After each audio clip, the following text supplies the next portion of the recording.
I'm going to introduce Dan, and then he's going to introduce his panel of adjunct lecturers here. So Dan is, we're not really big on titles, but he's our Director of Advisor Development, but he basically handles all of the sales and interaction with TPSU lecturers as they're interested in going. And Dan and I have known each other for a long time. Before I even got in the 401k, we were running mates in San Francisco. He actually lived in my building. But he's been in the 401k longer than I have at Mass Mutual. And the last job that he had was the head of sales for the Standards retirement business, which is very, very significant. So we're very fortunate to have somebody with Dan's skill and experience on that. So Dan, I will turn this over to you and your panel. Great. Thank you, Fred. And it's great to be with all of you today. I think I have met at least most of you and worked with several of you and recruited you to CKP or to TPSU zones. So please do, after this meeting today, feel free to reach out to me.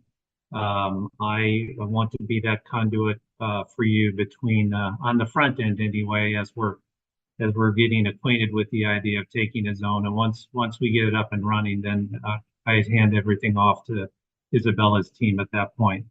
So we have a great panel today. I'm really excited. It's great to these are people that I want to hear from. So I can only think it'll be fantastic for you to hear from them as well. So let me introduce each one, and then the format will be, I'm going to ask, I have four different questions, four questions that I'm going to ask.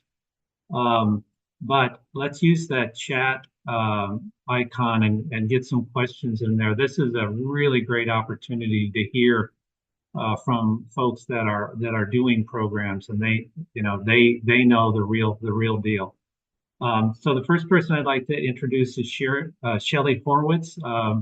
Shelley started in the record-keeping business for the first part of her career, which I have a bias. I think that record keepers are fantastic at training people. And then it's great when I see them go on to work on the advisor side. I think it's a great way to go about your career. I spent time with Shelley at the UCLA program this past fall. Shelley is with PensionMark. And just a fantastic advisor that's doing great programs there in Atlanta, although I also know you work in the Washington, D.C. market as well. Our next panelist is Sheer McGettigan. Again, sort of the same background with Sheer. I talked to Sheer about getting her CKP and got acquainted with Sheer. Sheer is with BLS, which is a large wealth management and retirement plan practice in South Florida. Sheer has done programs at both the Fort Lauderdale area and the Miami area, so kind of all of that up and down that coast. Her title is technically Director of Employer Sponsored Plans, and Sheer gets asked to be on these kinds of things from time to time. I know you were a panelist at a recent summit. And shoot, I didn't write down. Oh yeah, you were a panelist at the Southeast Retirement Plan Summit not too long ago. So we're happy to hear from you and learn from your experiences. And our third panelist is Michaela Scott. Again, this sort of the same background with Michaela. I got acquainted with Michaela in the spring of last year at UCLA.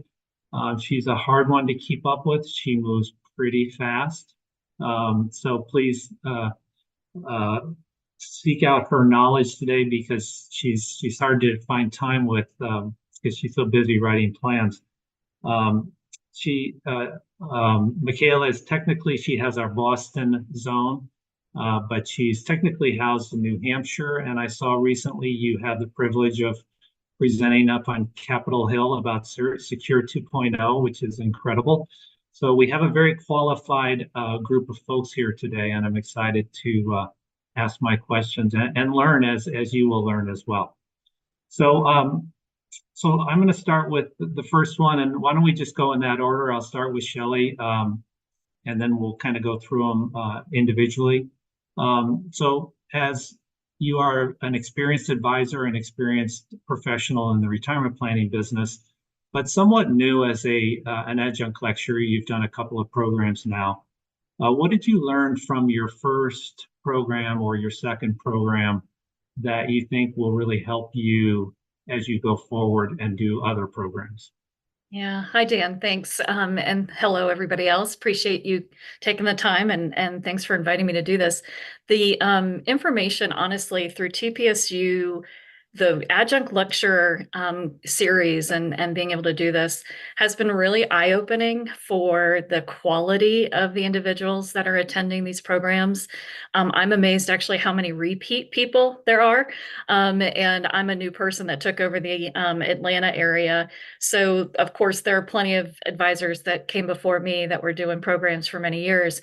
So it's just really interesting to hear just from attendees that have been to multiple of these, the quality of the individuals that are attending. These are people truly interested in our space. You don't always find that, just even working with clientele. A lot of times we're kind of pushing our own agenda maybe through these meetings, but these are fantastic individuals that usually are very well informed and want to be more informed. And so that's been really helpful for just our practice development. So even if these things don't materialize into a client, it's just been really helpful to hear and have a group of people that resonate various topics that we're doing in our practice and working through, but we're actually seeing it through TPSU in a different way with people that we don't work with every day. And it's very interesting. The very first thing, we just had one 2 weeks ago, everybody was talking about Secure 2.0. So Michaela, congratulations on that speaking engagement with those on the Hill. It's a very hot topic, and everybody was coalescing around and getting a conversation started. Even before we got into the whole TPSU like event itself, everyone was circling around the room talking about these things. So it was really interesting to see just how much our space is now resonating with HR and finance professionals.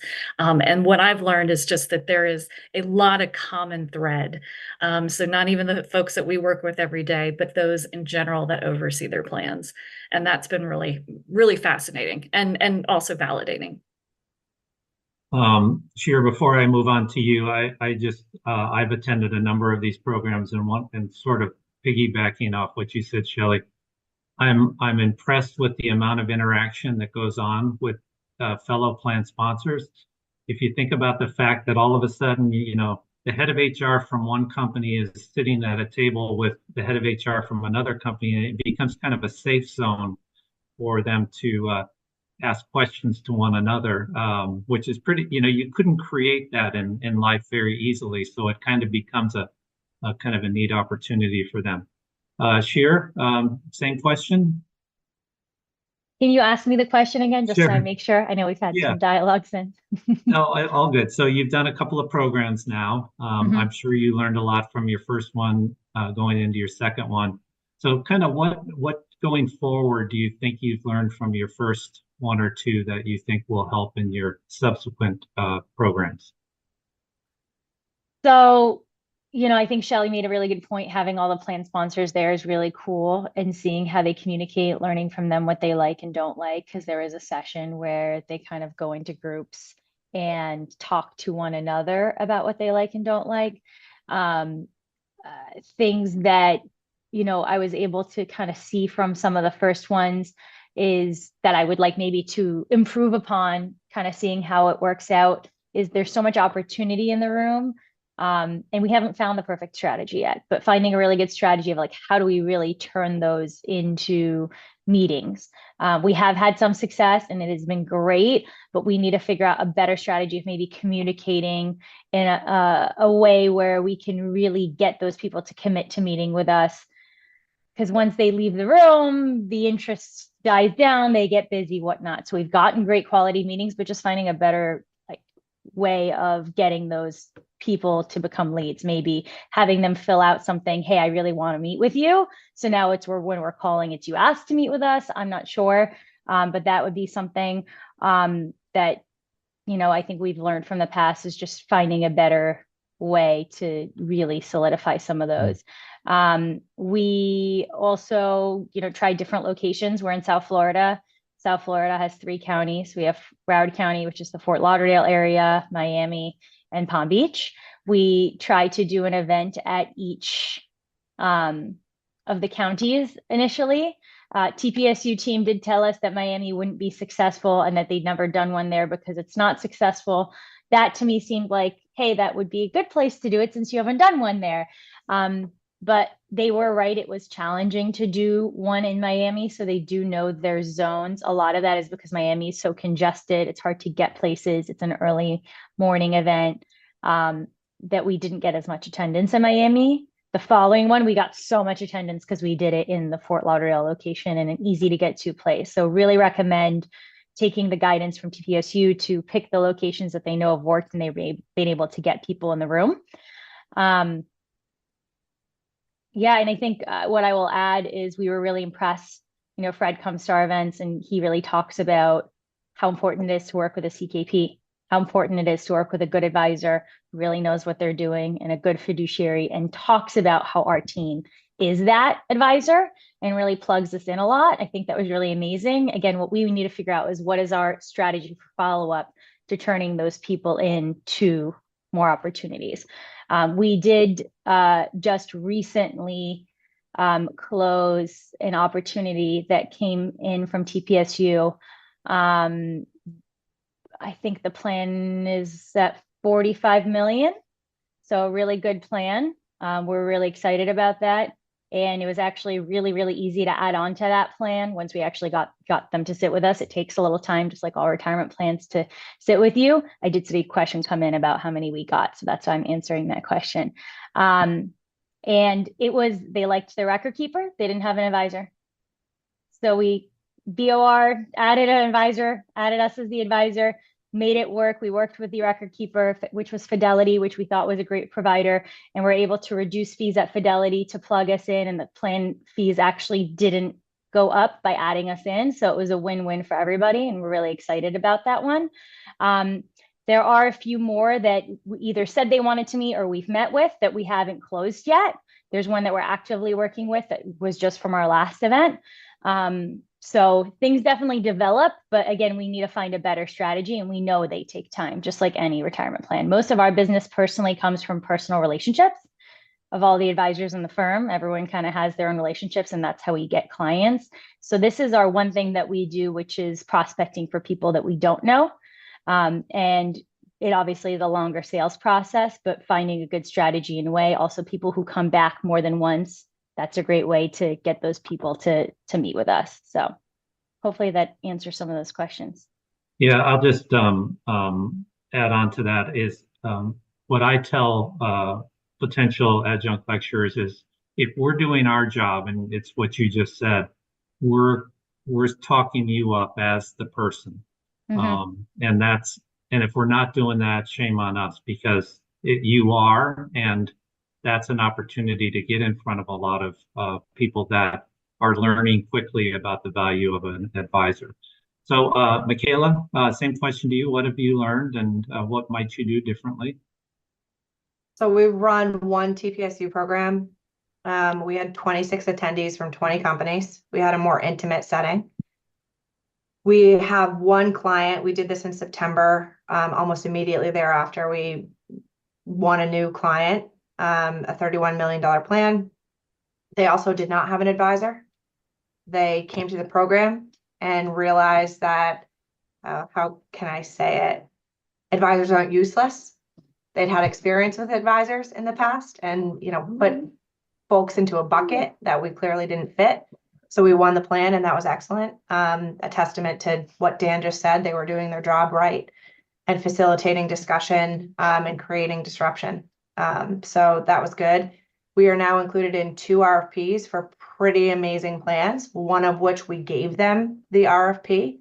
The other one, they were in the RFP process and said, you need to be included in this very clearly.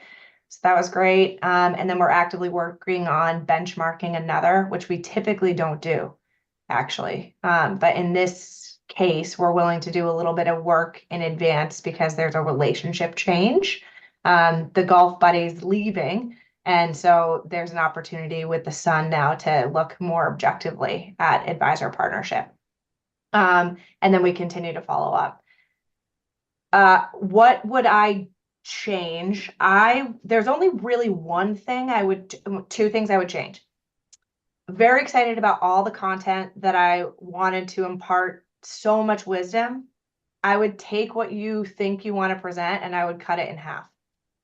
Because what you really want is once you pare it down more. Get it really slim, because the goal is that something sparks, it initiates a discussion, it initiates a conversation, and the best thing that we did to prove our credibility in the conversation, or the really it was a conversation rather than a lecture at certain points in time, were to answer the questions. Because it was a spot, they had a problem, they had a question, someone else is nodding along, and we were able to say, okay, here's your first next step. Oh my God, our advisor never answered that clearly. Our record keeper never issues spots that way. That was the best. So I would say, take what you think is really valuable to share and cut it in half, and then cut it in half again, and figure out what points are going to create opportunity for someone to pose a question, and put in some silent time to create that opportunity for people to facilitate discussion.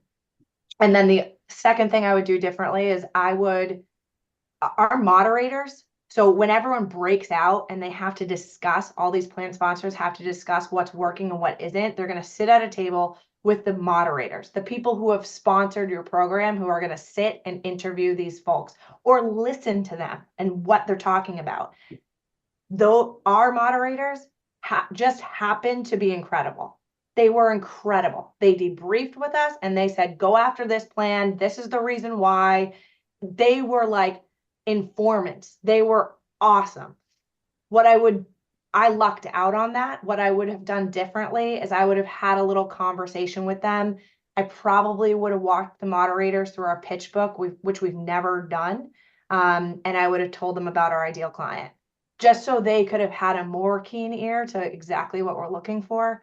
But it happened to work out. It's just something I would say, don't take a chance in that. Really make sure the sponsors who are coming in person know exactly what you want. You might think they do, but remind them who your ideal client is, remind them why you differentiate, because they're your selling partners in this, TPSU day that you're going to have. Michaela, awesome. So it reminds me of your presentation, less is more.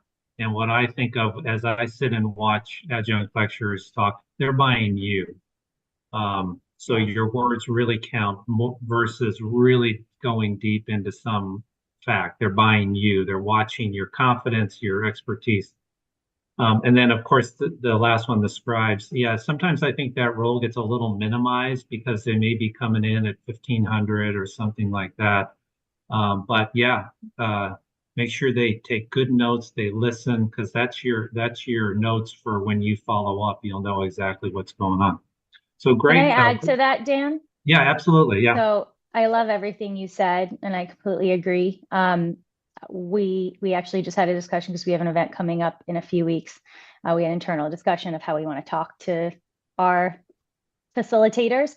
But what we've actually done as well, and we've always done at all of our events that I would recommend, is we have a team. And what we've done is we paired up one of our advisors to sit at the table with the facilitator. So we have our own informant, if you will. And that's been really successful. And they're part of the conversation. They're not leading the conversation, but they're part of the conversation. And I know Fred breaks them up in groups on their sizes. So I kind of just decide based on my team who should be with what group based on the groups that are there. Maybe the more experienced advisor should be in this group, maybe the less experienced. That way we're kind of partnering them up with who might be the best fit. And that's worked really, really well for us because we have way more information and they can kind of add when they feel like something's missing. I also wanted to add for our presentation, we make it very conversational. As Michaela said, they love to talk and they want to share their ideas because it is a smaller setting. where in our like my last presentation I actually did on Secure 2.0, and I talked about something like a new provision, and then I had everybody, they had like a yes or a no. Would you want to implement this? Would you not want to implement this? You're not sure. And then I had everybody talk about it. And I thought that was a really great way to have people interact with one another and interact with me. And I'm able to answer questions. So it just kind of elevates you if you're making it more interactive and asking them questions as you're going through it. So I agree with Michaela. Don't make your presentation as long, let them talk. Awesome. Well, that's my first question. I can't imagine it'll get any better here. So let's talk about sponsorship, which I think what I hear is important, obviously really important, and can be very difficult. So do you have a set process? And Shelley, I'm going to begin with you again. Do you have a set process for how you go about talking with your DCIO and record keeping partners about the program? And I've always wondered if it changes your relationship with them better or for worse, or not. Yeah. Yeah, I would say most people are having a harder time. There's less is more, right? For a lot of the DCIO and record keeping partners. We have actually more of the $1,000, $2,500 sponsorships than we do, the keynote. So in fact, the last one we just did we did September, and then we had a keynote for that one. And then we just did one 2 weeks ago, as I mentioned. We had more $1,000 partnerships, right? So we had a lot of folks that were qualified for facilitators. It was great because we actually had 54 registrants, 36 people attend. And the average client size, by the way, we do that homework ahead of time, was about 62 million in assets for each plan. So it was a really highly qualified group of people.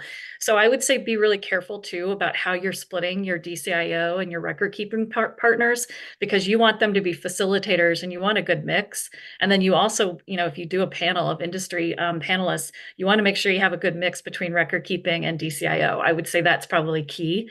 And so that mix then really informs who you go after. And absolutely, I've heard various people talk about TPSU. They've all done a lot of these things. These are not areas that TPSU has not been part of. It's just I've been newly part of these things. So they've all had great experience with TPSU. So they already know the quality of the program. They're already in.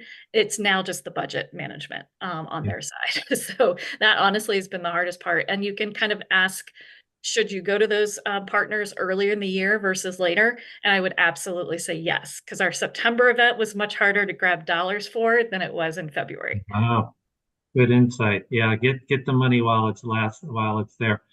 Yep. As a former record keeper wholesaler myself, I can tell you that we want to help. So ask away. We get shut down as it goes up the chain, but don't be afraid to ask anyone. I mean, they're flattered that you're asking. They want to be thought of as important to you. So yeah, so ask away. Sheer, any comments on the Yes. money side?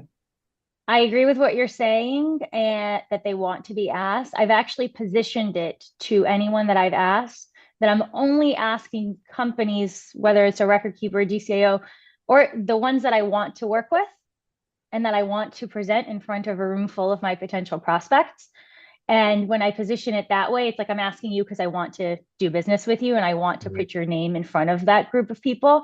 There's people that I have asked in the past that I've chosen not to for future events, and vice versa, just based on the relationship changing. I do agree with Shelley. Some people have had a hard time with budget. I think all of the groups have had reduction in budget. However, there are some groups that have a very nice budget. If you guys work with American Funds, they've always consistently been our keynote speaker. They give us $5,000 every single time, no problem. They have the budget for it. Some other providers, they want to give money, they just are limited. I do see a question if we have competitive record keepers. Yes, we have all of the big names. I only actually, to my point, present the providers that we work with. So on our upcoming event, we have Fidelity, Power. I'm just thinking at the top of my head.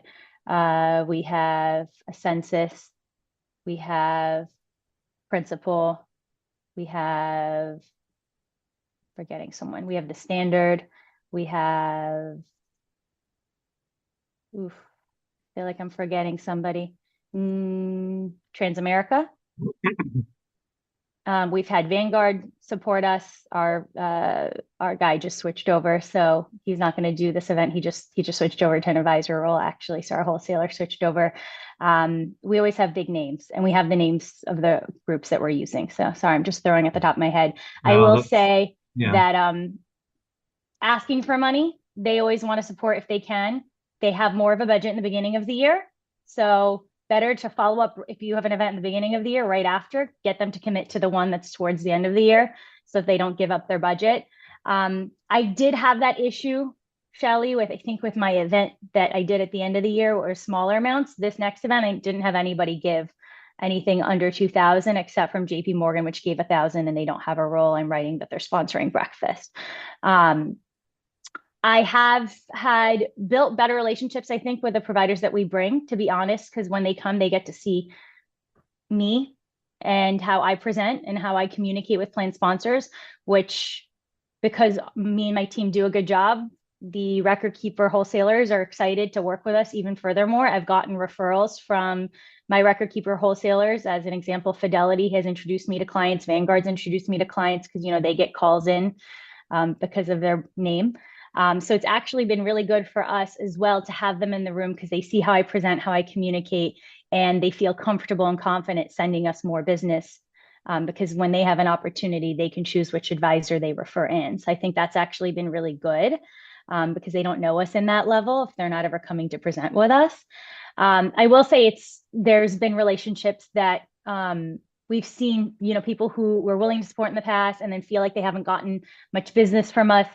We've had some wholesalers become sour and be like, I'm not going to support it unless I see business coming in, which in our opinion is a mistake because we're still doing a lot of business. And if the client doesn't choose that provider, that's not, a reflection of how we feel about that record keeper. But if somebody's going to behave that way, that's obviously not going to make us want to continue to do business with them. So you will see, someone supporting you because they want to support you and they know you have growth in their relationship. Maybe they don't get a lot of our business, but they want a lot of our business. Like I have some wholesalers who have given me 3,500 just because they want us to give them business. But if I invited them, it's because I want to give them business. But sometimes it takes time, right, for you to build that new relationship. And then I've had ones where if they get frustrated, they're not getting business from us. They don't really want to support us as much. And they feel like we're more focused on like our key record keeper. So that'll happen as well. I think that's just all part of it. Yeah. So I will say our last event that we're doing, or this next event we're doing, we have raised we're over by $4,000, which is really exciting. So that's giving us a head start for the next one. Yeah. So two things real quick, because time is beginning to get crunched here. So Fred and I are 100% into working with folks that you are actively writing business with. I think it's just a good principle of life. And then I hadn't thought about this, and shame on me for this, but realizing that this is an opportunity to show your wholesalers just how good you are and how they will want to work with you. And we all know that there are a lot of advisors out there that they work with that are not as qualified as you. So it's a place to reinforce that relationship in that way. Michaela, thoughts? I agree with what's been said. I'm going to look at the chat and answer a few of the questions. How do I manage mix match the panelists versus the moderator? What we do is we send out that communication. We see what everyone's going to provide. We put it on an Excel sheet. We list it from the highest dollar amount to the lowest dollar amount. And then we say, okay, this person gave us the most money. We're going to offer them a keynote speaker opportunity, or these two people gave us similar amounts of money. This one would be a better keynote. And then we kind of manage the politics to that. We also understand what they expect from a role when they give the sponsorship. So some of them are like, I don't even have to come. I don't need a role. And so what we do is we basically give the option for the highest dollar for the biggest role and go from there. If it's in between, we'll, build the panel to what we think will attract the most value. So for example, Fidelity running their plan sponsor survey and talking about that, having an auditor An auditor didn't even give us money, but they were a panelist because the sponsors agreed that would be impactful. Again, a TPA, a panelist, wasn't a sponsor, but the people who provided money thought, that's probably a really good way for you to get new business. So that's really how we do it and manage that process. If you don't have a lot of relationships yet and you're anxious about going out there, I would think they're going to know about TPSU, and they're probably pretty excited for you to start to do business with them, to Cher's point before. So, you know, I think you'll be pleasantly surprised when you start asking. Would you invite any TPAs? Might they? Yeah, we've had, absolutely. Absolutely.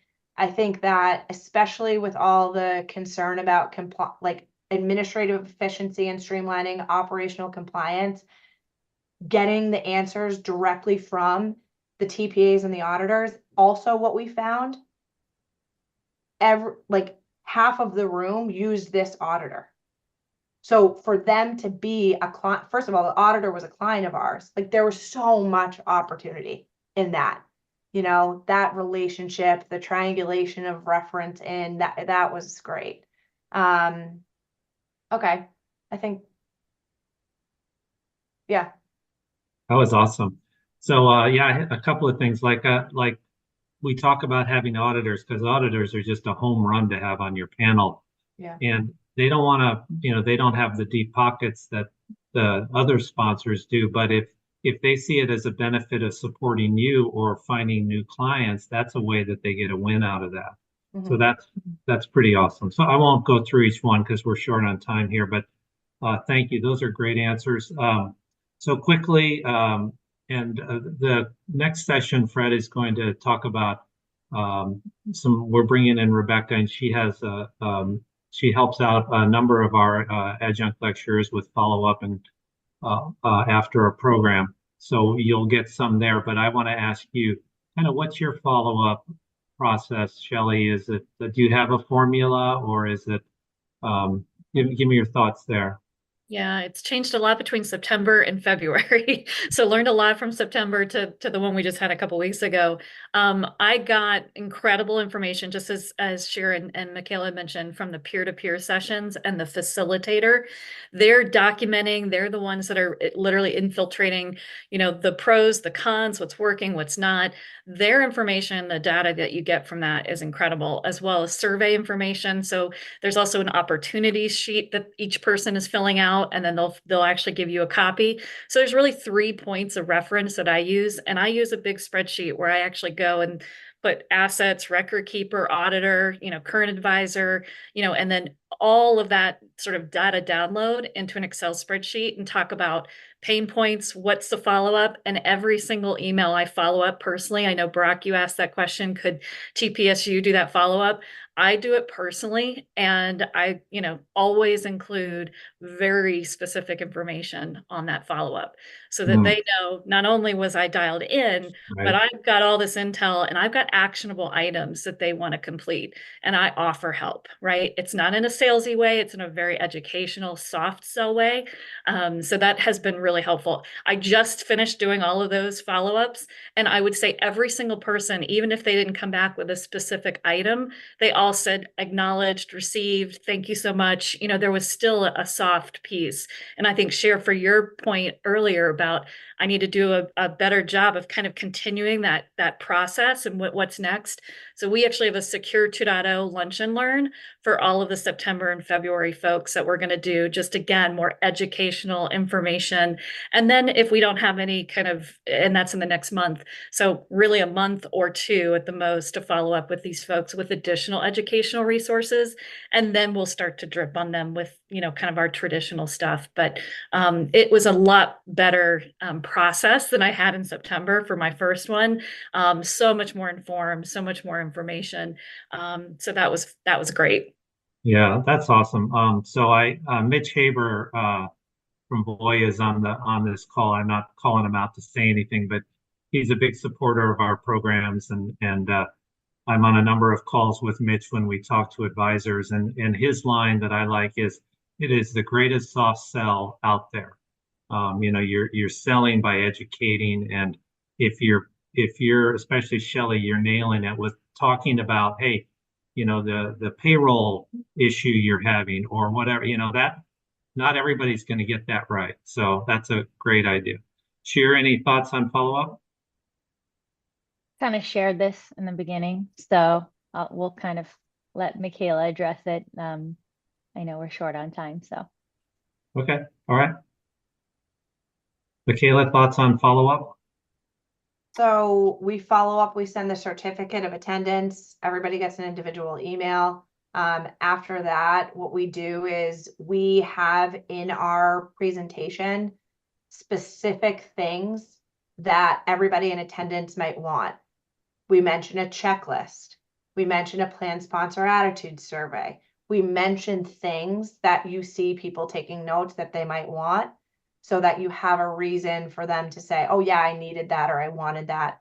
And then the best thing, the one that got us the most meetings, is this email where when people filled out their survey, they wrote questions. So this is like an example in the chat of what we would send. We would send, you know, we want to make sure that we answer these questions for you. Here's the 2 questions you asked. You know, do you have 30 minutes? Let's connect on it and put it to bed, kind of thing. So almost every single person either asked a question in the session to a panelist or they wrote it on a piece of paper that they handed back in. So, I mean, that's really easy for follow-up. That's very targeted. I like that. Yeah. Yeah, so the last question we have here is, and you all have been so generous with your time and just honestly answering everything, including the results. So I thought I was going to be walking on eggshells asking about your results.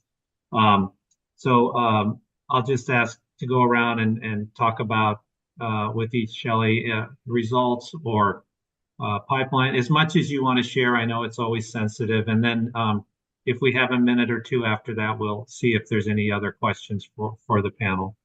Yeah. So just real quick numbers. I think those are probably what most people in our world kind of, you know, gravitate towards. So between September and February, numbers as far as follow-up, meetings, close. So number of people that attended in September was 32. We had 36 this last program. We have 10 good prospective meetings already set up for this last one. We had 5 the one before. So we've learned a lot, and we actually had different profile people too. Not to mention the time of year, September, October timeframe, not so great.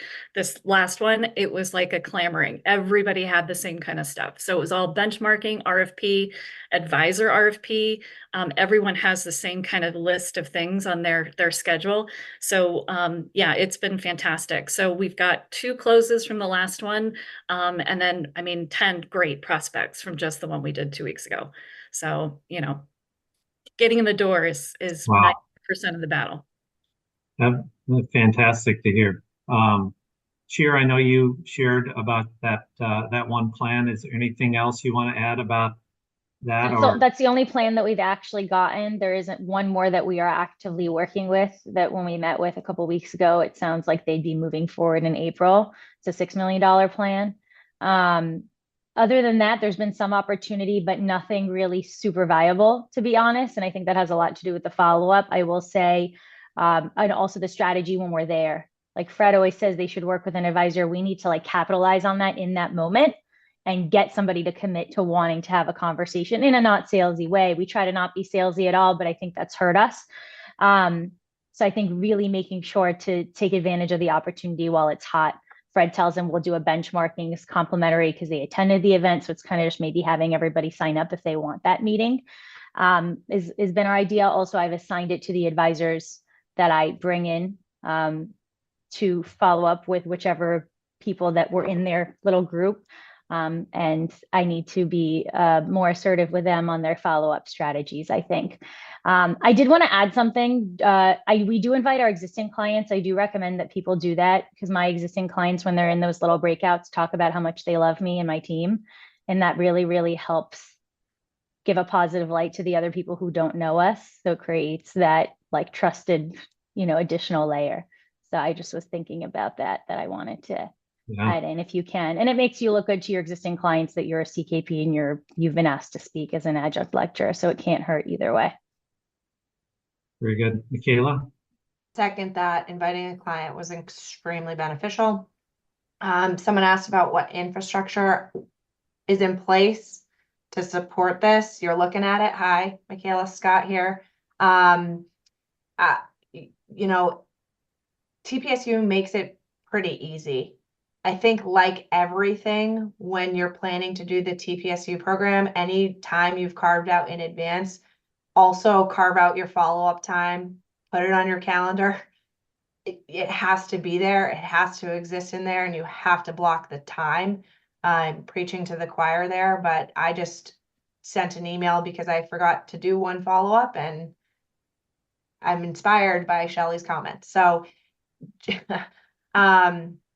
I will say oh, I forgot what I was going to say. If you keep going, I'll remember it. All right. So I saw a bunch of chat things jump up there. I don't know if there's anything, I don't know, Fred or DJ, if you saw any that looked like they were good to pull out or, I think Michaela, it looks like you thought of something there. I think most of them are answered. The one thing I will do next time, I am going to invite prospects that have said, not yet, we don't need an advisor. Like, yeah, TPSU can do all the work for you, but like, I promise if you get someone who's on the fence in the room, you're going to close that sale. So I need to make sure as much as possible. There's 3 I'm thinking of in particular. They don't even know. They're happy because they don't know what to expect. They don't understand that we can pay for ourselves, that they think they have it covered because they're so great at compliance. Well, guess what? You're not as great as you think, but you can't. How do you do that in a 30-minute meeting or over a lunch, and where they feel like they owed you the time because they were referred by somebody they really respect? Like, get them in this room, get someone on their team in this room, and you're going to close the deal. So, take a little time to think of those folks and you'll be rewarded. That's awesome. I think, Fred, you just wrote an article with that kind of a topic of plan sponsors not knowing what they don't know. I think we're seeing plan sponsors evolve from being unconsciously incompetent to consciously incompetent. But I am noticing over the last few programs and really 3-4 months, they're now consciously competent and they know what to ask, and they don't want just fees, funds, and fiduciary. They want you to come in and help them with recruiting and retention and helping strategically with their employees. Not I would say participants, but they don't just want participants. They want you to help with employees. So yeah, it is changing, and when they have that kind of demand, they're going to want better advisors, and if you're one of those better advisors, you're going to have that opportunity. So this is great. Really, really good. And I think what you're seeing here with this panel, it was great to hear maybe from us and me and Isabella about how it's much better to hear from your peers. And that's the one thing, or one of the things that differentiates TPSU. Everything in all of the discussion, session 1, 2, and 3, the keynote, the adjunct lecture, the panel, is for session 4. Session 4 is where they get to talk to their peers, hear what other people like them, similar sized companies, And that is always the highest rated session out there. And that's what they appreciate. And guess what? All of this is happening because of you, right? You're the one who put this together. It's, we're trying to give you all the benefit to it, and, use that and leverage it. There's no sales and marketing, but it's all about sales and marketing, right? It's a soft sell. It's the education. So really, really great job. We're really lucky to have a lot of, I think, Sheer, you're the longest tenured and you've done like 3 programs with us. So we're getting a lot of new, great energy out there. So thank you all for that. Thank you, Dan.